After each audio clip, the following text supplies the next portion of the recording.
However, I don't recommend using TAA at all with any combination of settings, especially not if you're using temporal filtering, because it's the most demanding and it's the blurriest one. The blurriest one. NVIDIA not only tells us that temporal filtering reduces image quality by using lower resolution images, but so does TAA, which you may remember is advertised in the game's menu as the highest quality option.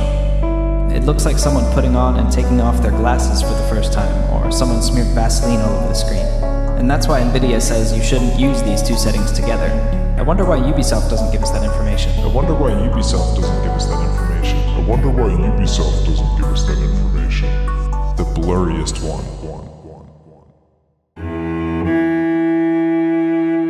And that's why NVIDIA says you shouldn't use these two settings together.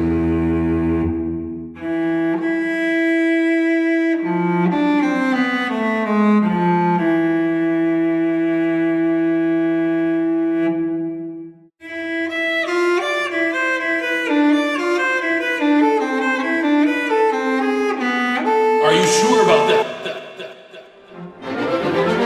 Rainbow Six Siege removes temporal filtering. Players left with blurry visuals. Rainbow Six Siege is one of my favorite video games, or was, until they replaced the incredible temporal filtering. Bad change. Proof that Ubi has a learning. I hope you guys rethink this. One step forward, two steps back. The new option, unable to play a stable 144 frame game, looks so blurry for me now. The only way I can forward to playing this temporal filtering. This has to be a joke. Reverse your decision. This is negatively impacting it back. I don't want my games to turn blurry. Serious with this. Why would you ever change a system that works perfectly? I guess that's Ubisoft's motto now. It ain't broke. Hey, let's bring someone who plays at 144 frames. This screws absolutely forced to play a pretty game. I kind of started to like this operation. You had to shit out. Can you stop fucking up this game, please? Nope.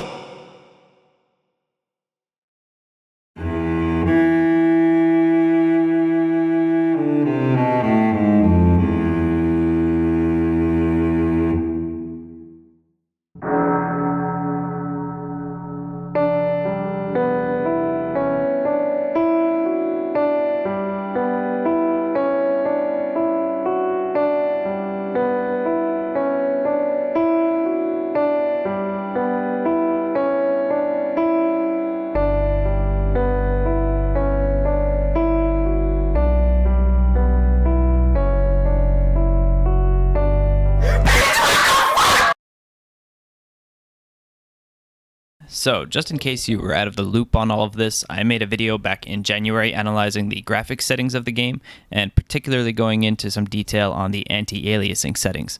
And I concluded that if you want the best frame rate possible, temporal filtering was the best setting to use alongside FXAA, because it increases your performance by potentially up to 30% over other settings, and doesn't really decrease the image quality of the game by a significant amount. And in fact, reading through the comments of that video after the fact, I realized that a lot of people even said they couldn't tell the difference at all between temporal filtering and off. I also pointed out that if you were using temporal filtering, which pretty much everyone playing on PC was, you should not use it alongside TAA, because those two settings together will give you worse performance than temporal filtering will on its own, and will also look much, much worse. Even NVIDIA says that on Siege's own page, but that was no big deal because everyone had a choice whether to use them or not. People could tailor their anti-aliasing settings to whatever worked best for their PC. That was until Blood Orchid came out, because Ubisoft has decided they don't want to give their player base the choice on which settings they can use. They're just going to merge TAA with temporal filtering and force everyone to use the worst possible combination of settings in the game. Even NVIDIA, who Ubisoft partnered with to make this game. To unleash the full power of your GeForce GTX graphics card, Ubisoft and NVIDIA have partnered to deliver a unique and cutting-edge Rainbow Six experience. Even they were like, yeah, you can do whatever you want with your graphics. Just don't put these two things together. And Ubisoft was like, so what you're saying is we should just merge those two things together so that people don't have a choice. Which is actually not the most surprising thing in the world, because if I remember correctly, early on, if you had just selected very high or ultra as your graphics default in the graphics menu, it would automatically put TAA and temporal filtering together.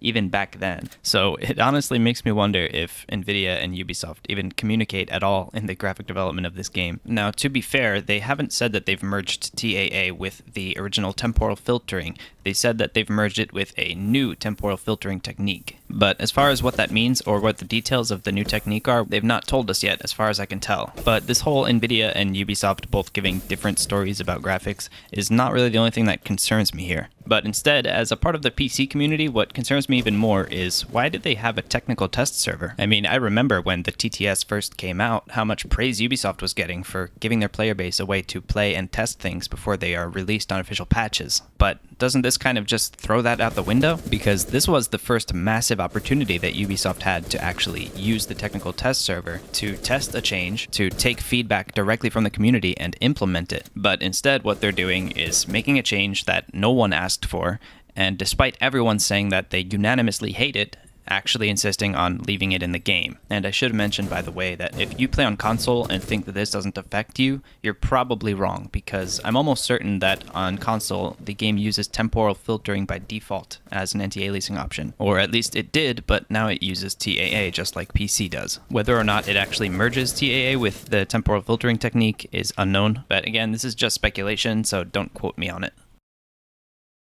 Now, as far as the reason for this change, according to Ubisoft's short and vague Reddit post, they've decided to move away from the current two-pass checkerboard temporal filtering technique and use single-pass TAA. They've reflected that change by removing the post-effect AA menu option and merging everything into one AA option. And most importantly, the reason behind the change was to support separating the rendering resolution from the display resolution through a render scaling option, which will be coming in the future. And I wish they had just left it there, but they added this insulting line at the end: there will be no impact to quality or performance with this change, which is just a lie. I mean, either they have no idea how their own settings work, or that's just a lie, which just highlights a communication issue that Ubisoft clearly has. But anyway, moving on to the more important points. Render scaling. Render scaling is an option that you'll see in many modern games, like Overwatch and Battlefield, and that's what they want to bring to Siege. It's important to understand what that is if you want to understand what this statement is trying to say and what they're trying to do with the game. And this is especially relevant because temporal filtering and TAA both use upscaling in order to remove the aliasing or the jagged edges on your image. And this is important to understand why TAA looks so blurry in the first place. So I'll try to explain it the best I can. If you have a 1080p monitor, and that's what you're playing the game at, your monitor has about 2 million pixels.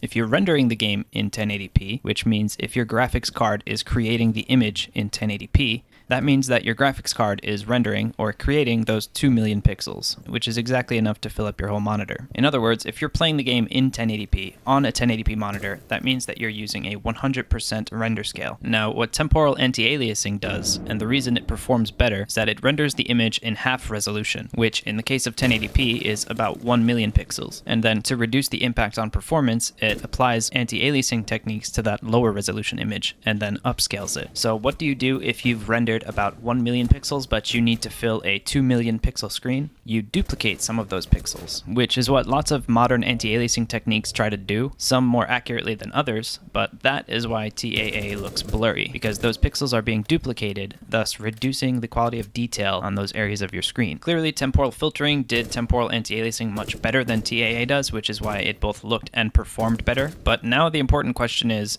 there an actual benefit to removing temporal filtering in favor of implementing a render scaling option? And honestly, I don't think there is, and I'm not completely sure what Ubisoft is trying to accomplish with this. Sure, a render scaling option would allow you to more finely tune which resolutions you want to render at. For example, instead of just having to choose between 720p or 1080p, you could go from 70 to 80 to 90% and see which ones work best for you. And that could definitely be a useful option for people with lower end systems, but people with lower end systems already had a good option, and it was called temporal filtering. And on top of that, temporal filtering didn't only help people with low end systems, but it was also essential for people like me with a GTX 1080 and i7 7700K. It was literally the only option that allowed me to run the game at above 120 frames per second consistently, and it was that same essential option for thousands of other people too, which is abundantly clear if you go and look at the subreddit over the past few months. However, unfortunately, I really can't give you a definitive answer as to whether or not a render scaling option would be better than temporal filtering, as Ubisoft, even months after they've removed this essential feature with only a vague explanation, still hasn't gone into detail about what they actually plan to do, or more importantly, why they plan to do it. So I hate to say it, but on that end, we're just gonna have to wait and see. Now, Ubisoft, while they're almost certainly not going to revert this change, they did offer something in the way of a solution to the issue. The issue being, we're forcing you to use TAA, and TAA looks pretty blurry, so how can we negate some of that blurriness? What they've done is they've created a sharpness filter, which exists as a data point in your game settings INI file. And to use it, you just have to go to your Documents folder, My Games, Rainbow Six Siege, open the folder with a string of numbers and letters, and then open your Game Settings INI file. If you open it using Notepad, you should see TAA Sharpen Factor, 0. You can change it to any value between 0 and 1, but they recommend a value between 0.25 and 0.35. Personally, after I messed around with it a bit, I found that 0.25 is fine for me because it negates the blur just enough without distorting the image too much. Is this a fix or a worthy replacement for temporal filtering? No, of course not. It does distort the image by essentially trading blurriness for graininess, which you can at least mitigate by changing the value, and that's why I like to use a lower value like 0.25, but at least it does help a little bit. In case you want to see what the differences actually look like, thanks to infamous Citronella on Reddit for compiling these images. Here's the original temporal filtering with FXAA. Here's TAA. Here's 0.25 sharpening. Here's 0.35 sharpening. Here's 0.4. And here's 0.5. If you're watching on mobile, you might not be able to tell the difference, but there's definitely a very clear graininess to the image as you go higher in value. And unfortunately, that's about it. There's no other viable solution to this problem other than tweeting at Ubisoft or posting on the subreddit, but so many people have already voiced their concerns that if they haven't reverted the change by now, then I don't think they're going to. In conclusion, everything I said in my last video still applies. Except for temporal filtering, nothing else has really changed. So keep your graphics settings, but use TAA with the sharpness filter. It's currently, unfortunately, the best option for performance. Unless you have a monster PC and care more about visuals, in which case you should probably use FXAA. You should still only use MSAA if you're really allergic to frames. We can only hope for now that in the future Ubisoft will bring us back an acceptable option again. But if they don't, then we'll just have to speak up. Thank you so much for watching. I hope this was informative in some way. Feel free to subscribe if you like the content. Happy 2018, and I will see you in the next video.